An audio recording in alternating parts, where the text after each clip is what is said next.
So this morning I wake up to a bunch of messages saying the C80 just released. What are your thoughts on it?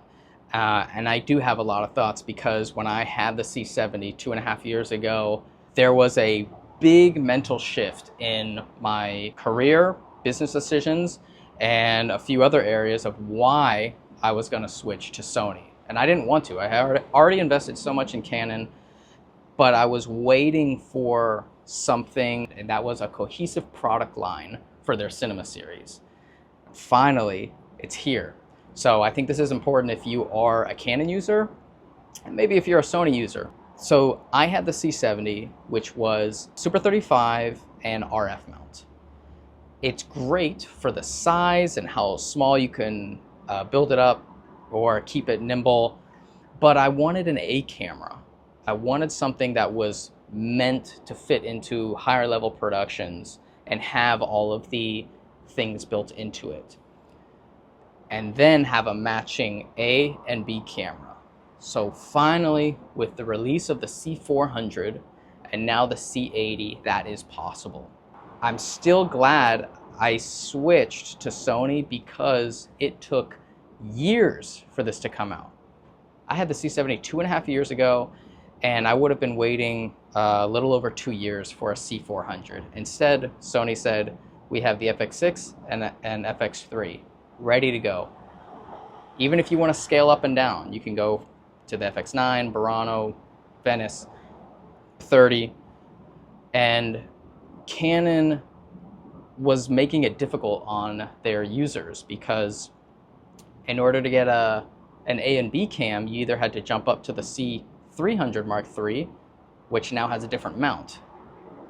That's problematic if the C70 is encouraging you to invest in their new RF lineup. And then if you looked at, well, what are their RF cameras? Well, the R5C. Now that's full frame. So you were just giving up one thing going down. Now you don't have to do that. If you want a matching A and B camera, C400 and C80 should have all of the Canon users rejoicing. I would be if I was still in that system. So let me kind of go through some of the things that would make you really want to get this camera. I would like to see what this triple base ISO is like. I don't really have any desires that are unfulfilled with the dual base ISO from Sony. It's great. It can handle so many scenarios. Triple base, just wonder how that's like. You still are retaining the 10 stops of ND, which a lot of camera systems cannot compete with in the slightest. And that is one thing that the C70 was so fun to use. I could be at f1.4 with eye auto tracking in bright sunlight and be perfectly exposed. That's not possible on a Sony system. You max out at 7 stops. So they pair that with now having SDI. Thank goodness. That is fantastic. I hate HDMI.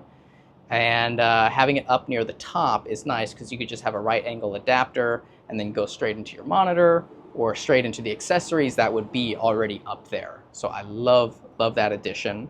The cold shoe, hot shoe situation is a little confusing because with their handle on the C70, they put the screw into the cold shoe, and so it took up your cold shoe for the handle. Now they have separated those 2 points. You can put the top handle screw forward, and then you can plug something into the hot shoe. I almost think that needs to be in reverse order because all the accessories that would go into that hot shoe, I would think would need to point forward and not have a handle in the way. Like their Tascam, microphones, I think they have a couple other accessories. I believe that top handle would just get in the way. Also, the worst top handle ever made. It's made out of this horrible plastic, has the most limited amount of mounting points on it. It's weird, no functionality in the slightest. I don't even know why they ship it, but you get it for free. And besides that, that's a minor issue that comes from a previous C70 owner. If you are upgrading from, let's say, an R6 Mark II or R5, and you want to fit into video production's easier, this is the camera. And this is where Canon is finally starting to understand.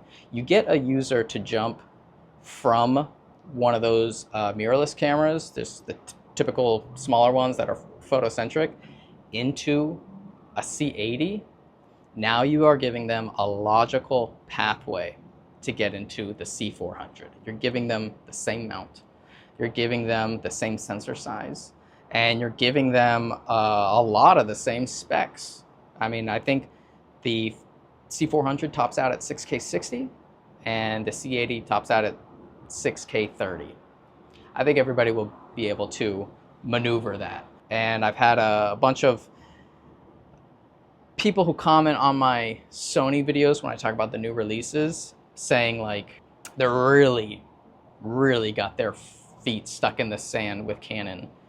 Canon has a way of doing that, and they limit you with what they offer, how far apart their offering times are between products, and then also they're locking you into their RF system.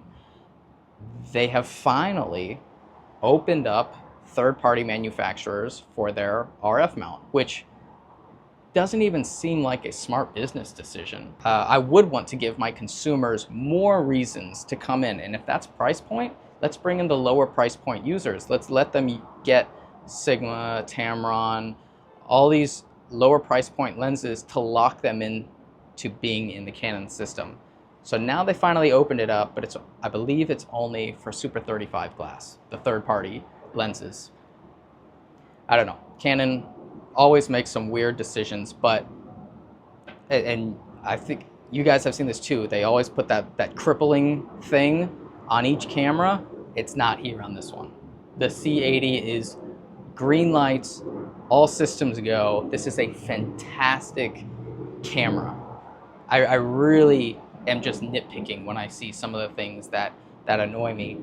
So if you are in Sony land, I don't think this is enough reason to switch. Like I said, Sony has that logical ladder that they keep bringing you up step by step. And now Canon is finally doing the same. Someone said that the C400 was the way of stopping the bleeding, and I kind of agree with that.